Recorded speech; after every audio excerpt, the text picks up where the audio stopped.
Bitawan mo ako! Kunin mo na lahat ng pera ko! Huwag mo lang akong saktan! Wala ka nang magagawa. Akin ka.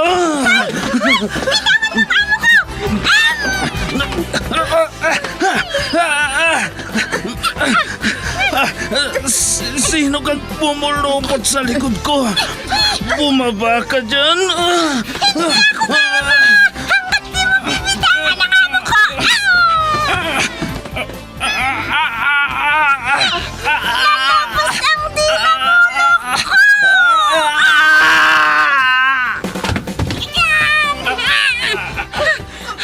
Ayan!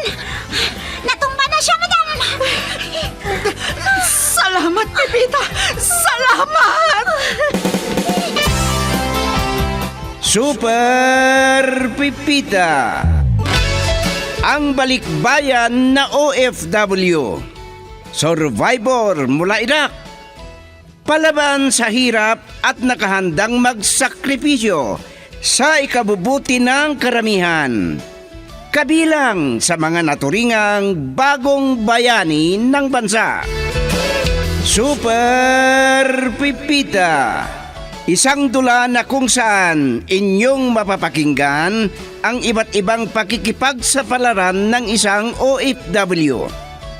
Super Pipita, mula sa Lovelet Artist and Talent Center Drama Productions, handog sa inyo ng #1 and most trusted radio network in the country, Bombo Radio Philippines. Basta Radio Bombo.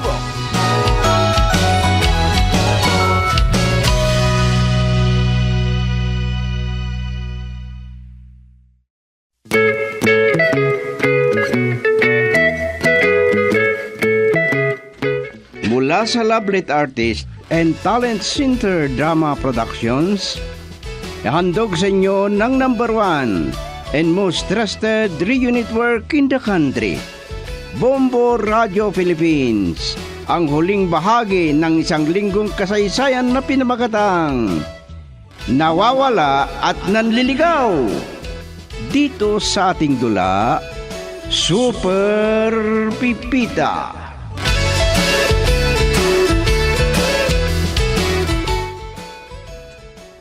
Kagabi pa kita tinatawagan, Victoria. Kaya si Pipita ang isinunod kong tinawagan. Ang alam ko ay may sakit ka. Munti ka na akong magkasakit pagising ko. Oh, Akala ko, sa hospital na ako abuti ng umaga. ano ba ang sakit mo? Na-high blood ako, pero hindi naman mataas ang BP ko. Mayroon palang ganon. Naalala ko, nagabihan daw si Daris dyan sa bahay ninyo. Ganyan talaga siguro ang katakaw niya, no? At naiinggit ka. Oh, hindi ako katulad ni Daris na patay gutom. Nagawa mo pang ngumiti. Ikaw naman ang dahilan kung bakit pinatawag ko si Daris dito sa bahay. Nakalimutan ko lang na iniutos kay Pipita na magsabay kayong makikain dito para minsanan ng problema. Anong problema? Huwag ka nang magsinungaling, Kuya Emiliano. Napilitan lang akong nakisabay sa'yo noon dahil hindi nagpaawat si Lolo Simpot. Iba naman na ang iniisip mo. Mabuti sana kung hindi mo pinagyabang na magkasintahan tayo at malapit na tayong ikasal. Ano? Loko ang Daris na yun. Victoria, binibiro ko lang si Daris. Kasi naghahanap siya ng manang pagkain. Naniwala naman. Hindi ganyan ang pagkasabi ni Daris. Siyempre, alam mo naman. Talagang ganyan ang balita. Minsan may dagdag, minsan may bawas. Ayaw ko na pinagkukwentuhan ninyo ako. Ipapatawag ko ulit kay Pipita si Daris para mag-usap tayo dito sa bahay. Magpapahanda ako ng pagsasalu-saluhan natin kay Pipita. Pero... pinatay niya na pala ang cellphone niya. Ang lokong daris na yun. Anong tingin niya sa akin? Hindi ako patay gutom.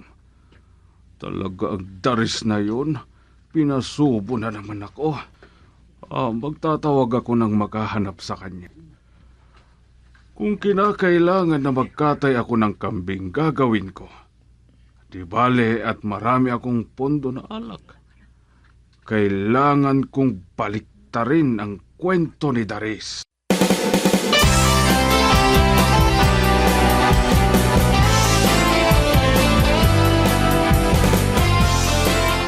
Pilitin mong hanapin si Daris hanggang bukas, Pipita. Yayain mong maghapunan dito sa bahay bukas ng gabi. At huwag mong sasabihin na ako ang nagyaya sa kanya. Madam, baka mapipilitan siya kung malalaman niyang ikaw ang nagpatawag sa kanya.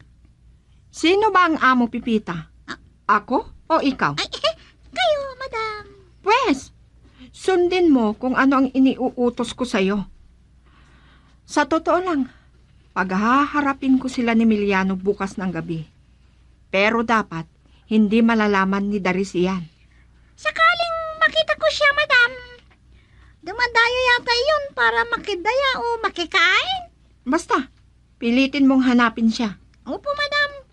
Kung hindi makikita ngayong araw, pupuntahan ko na lang sa bahay nila.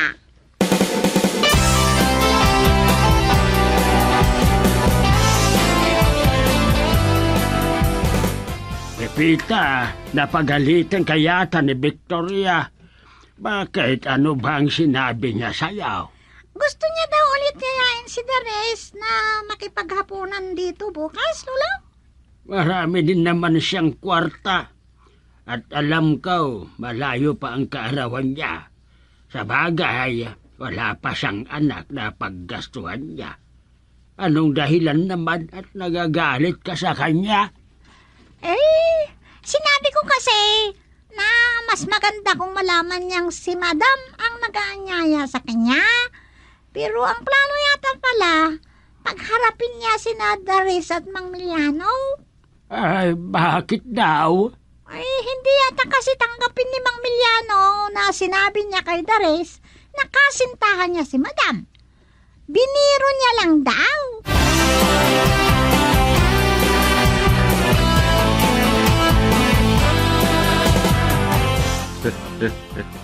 Sinasabi ko na nga ba na mabilis lang natawagin si Daris kapag pagdating sa pagkain ng usapan. Talagang certified stomach progress. Talagang long nose at fighting palayok. Mahal ang kambing pero isasakripisyo ko. Pero kailangang baliktarin ko ang kwento ni Daris. Talaga na yatang hindi ko maliligawan si Victoria. Kung hindi magtatagumpay ang plano kong ito, gaganti ako. Ililigaw ko yung matandang simpot na yon. Bahala na kung saan siya mapadpad.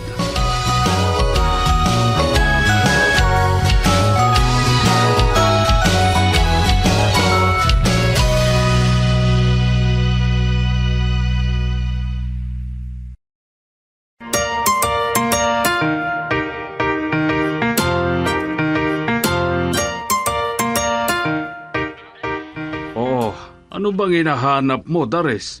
Kaharap mo na nga ako. May narinig kasi akong huni ng kambing, Boss Emiliano. Kung hindi ako nagkamali. Hindi ka talaga nagkakamali. Gusto kong magpulutan ng karne ng kambing. Sakto naman, marami akong pera. Talagang nakaipon kayo noong nagtatrabaho pa kayo, boss.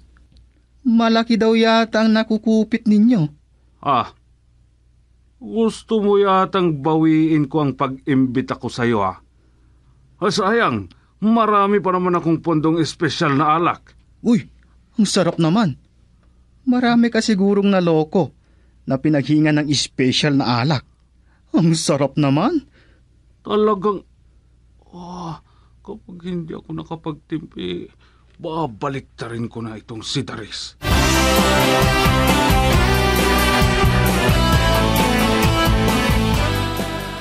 Mabuti na lang. Saktong nasa balkonahe ako, nakita kita, Daris. Saan ka galing at naglalakad kang ang init-init? Kahit gaano kadulas ang daan, kung pagkain ang dahilan, Pipita. Pwede namang payungan kung mainit. Pero hindi ka naman nakapayong. Hindi ka pa nakasombrero. Alam kong matangkad ka, Pipita. Kaya nakikita mong aking bunbunan. Siguro, may pagtingin ka sa akin, ano? Kaya nag-aalala na ka.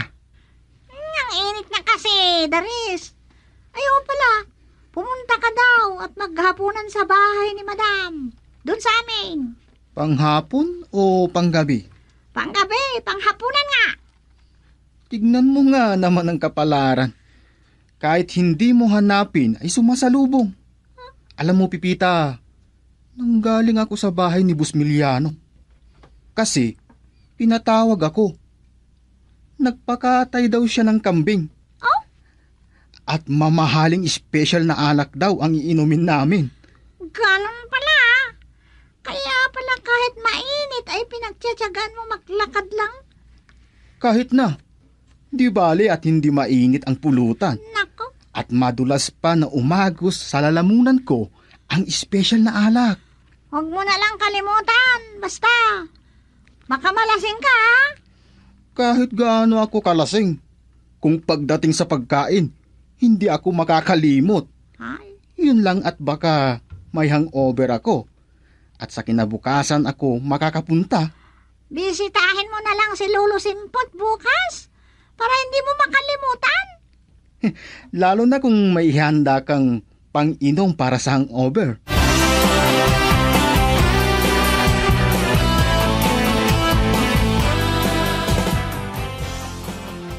Parang pagod na pagod ako, Pipita. Maraming trabaho sa opisina, tapos traffic pa. Parang nabugbog ang buo kong katawan. Ay, kung bakit hindi ka naman na mag-asawa.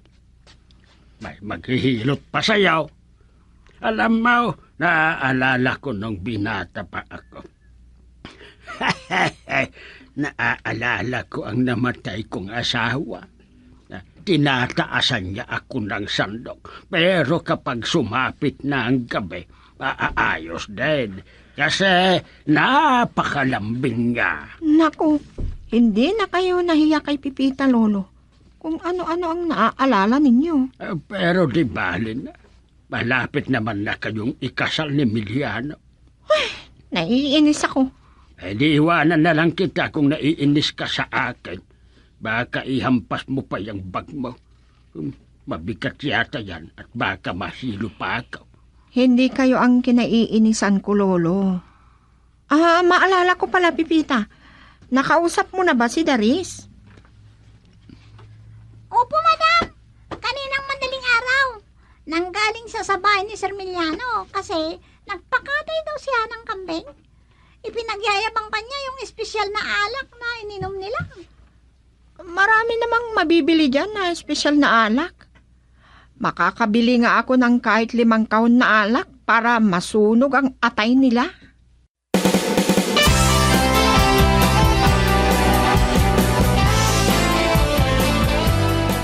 Talagang masarap ang karne ng kambing, boss. Di uminom ka ng alak. Di bali at espesyal. Baka maubos mo pa yung pulutan. Baka naman masobrang kang magpulutan dyan. Hinay-hinay lang. Oo pala. Nasisiyan akong magpulutan sa karne ng kambing. Matagal na kasi akong hindi nakatikim.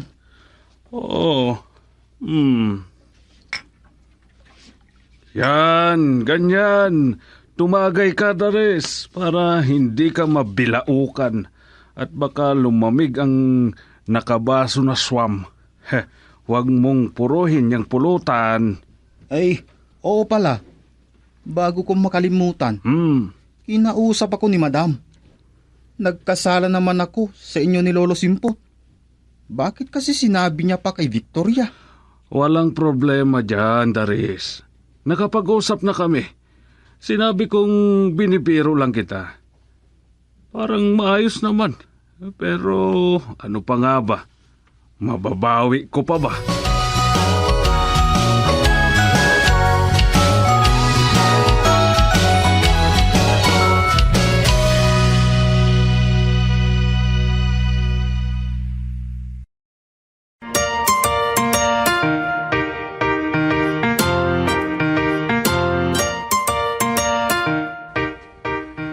Nagkausap pa kami kay Madam Victoria Caputo.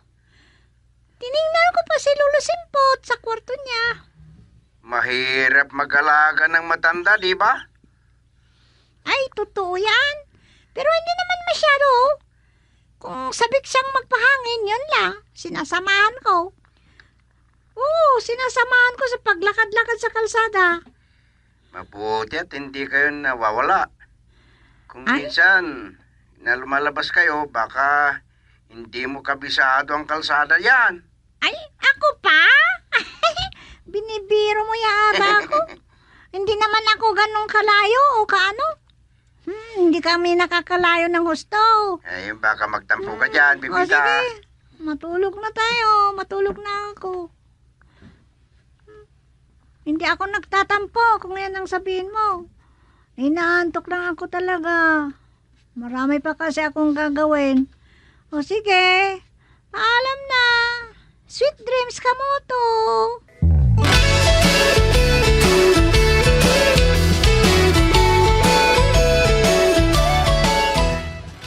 Aga na pala. Tawagan ko nga si Miliano para yayain ko na pumunta dito mamayang gabi. Pero baka hindi pa gising yun dahil nalasing kagabi. Pati si Dares, siguradong lasing din. Ayan, nagre-ring ng cellphone niya. Hello, Victoria. Magandang umaga sa'yo. Gising nga na pala. Ang alam ko kasi may hangover ka pa kasi nagpainom ka daw kagabi. Nagpasama lang akong uminom. Gusto ko kasing magpulutan ng karne ng kambing. Ay, grabe ang mga kasama ko. Inuwi nilang natirang kaldereta. Eh di, magpakatay ka ulit. Oo nga pala. Punta ka dito sa bahay mamayang gabi. May konti tayong pagsasalu-saluhan. Sige. Maraming salamat sa pag-imbita mo. Darating ako. Sige, paalam. Ang sayang loko. Ang alam niya siguro ay may nararamdaman din ako sa kanya.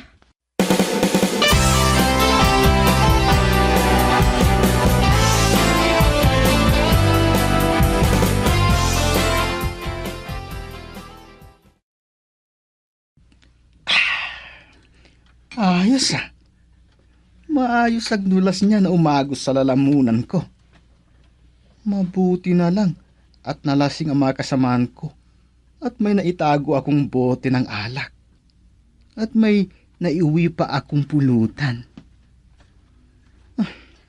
Masakit po lang ang ulo ko. Nagumising. Hindi pa ako uminom para maagapan. Maalala ko pala. Sinabi sa akin ni Pipita kahapon. Baka si Madam ang nag-imbita.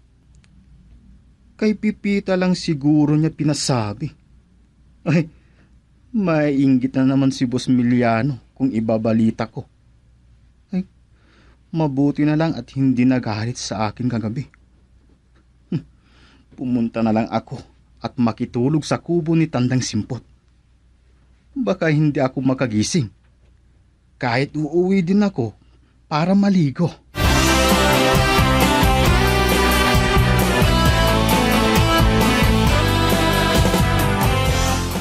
Ay, nagulat pa ako. Akala ko may nanloob na sa akin. Ay, ikaw pala, Dares. Ay, naku. Talagang masarap matulog dito sa kubo ninyo, Lolo Simpot. Iyon lang kung masarapan akong matulog at hindi ako mamalayan. Ay, at masama kung hindi mo mamalayan. Magpatong-patong na ang mga karma sa'yo kasi nakakahon ka na pala, anak ko. Si Lolo Simpot naman. Ang ibig niyong sabihin, baka hindi na ako magising? Ganun din lang ang ibig sabihin yan. Niloloko mo ata ako, flying kikan kita dyan. Gusto mo? Dinala ko na po itong pagpapainitan ng tubig para magpainit na lang kayo. Kahit anong oras na gusto ninyo. Hindi nga ako makatulog kung ganyan, Pipita. Pumunta ako dito dahil mayroon ka nagigising sa akin, Pipita. Nakakahiya kung wala ako mamayang gabi. Ay! Iba na yata ang pinag-uusapan yung dalawa, ha? Iwan ko po kay Ay! Lolo Simpot. Eh, Sigawan niyo na nga lang ako kung may kailangan kayo sa akin. Lalabas pa kasi ako at bibili ng karagdagang pagkain na kakainin natin mamaya.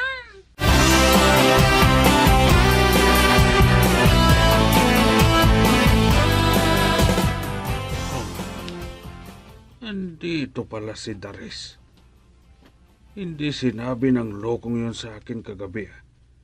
At nung tumawag si Victoria sa akin kanina, naalala ko tuloy ang pagkainis ni Victoria sa akin.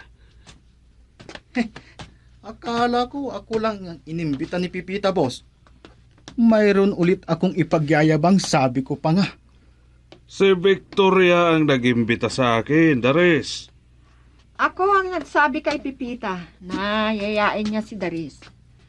Habang hinihintay natin na makaluto si Pipita, mag-usap-usap muna tayo. Ayaw ko sanang pagbigyan ng pag-anyaya mo, Victoria. Hindi ako sanay na ikikain sa ibang bahay. Pagtiyagaan ko na lang na bumili ng sarili kong pagkain. Nakakaya kung hindi ko kayo pakainin. Lalo na't ang pinakadahilan ay gusto ko kayong kausapin. Lalo na ikaw, Kuya Emiliano. Huwag mo sana akong ikinikwento sa iba. Ano kasi? Hindi na ako mag-aasawa pa. Mayroon naman si Lolo na paglalaanan ko ng panahon ko. Madam, ulitin ko ulit na humingi ng tawad sa inyo. Hindi na yun mauulit pa.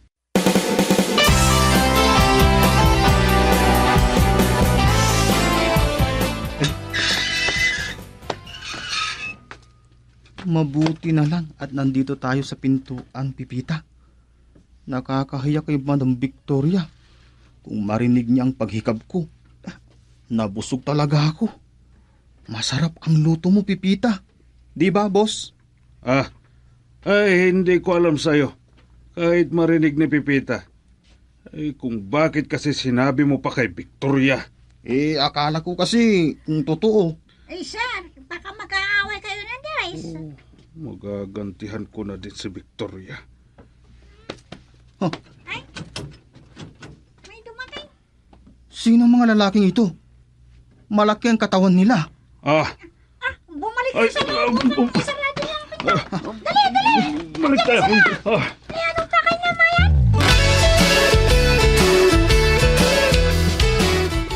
Mayroon pa ng atraso si Kuya Emiliano. Muntik na kayong madamay ni Daris, Pipita. Paano kung nakapasok sila? Tauhan daw ng isang negosyante na hinihingian ni Sir Emiliano nung nagtatrabaho pa. Marami akong naririnig tungkol sa kanya. Naiinis sila sa kanya dahil pinagsasabihan niya ang mga nakikiinom tapos nag-uuwi pa sila. Wala namang masama basta imbitado. At kung sinabi nilang mag-uwi ka, walang masama yun. Sakaling dyan na siya matatauhan. Alam kong masama ang loob niya dahil sa pagpapahiya sa kanya. At baka maidamay niya si Lolo Simpot na paggantihan. Kaya bantayan mong maigi si Lolo Simpot, Pipita. Ay, opo, madam.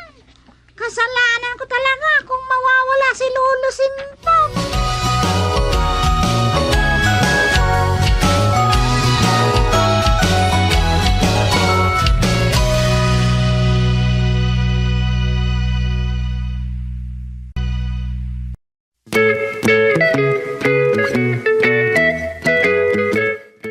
Diyan nagwawakas ang isang linggong kwento dito sa ating dula, Super Pipita. Mula sa panulat ni Delfin Dumayas at sa kadireksyon Lite Astudillo Aquino. Handog sa inyo ng number 1 and most trusted radio network in the country, Bombo Radio Philippines. Basta Radio Bombo.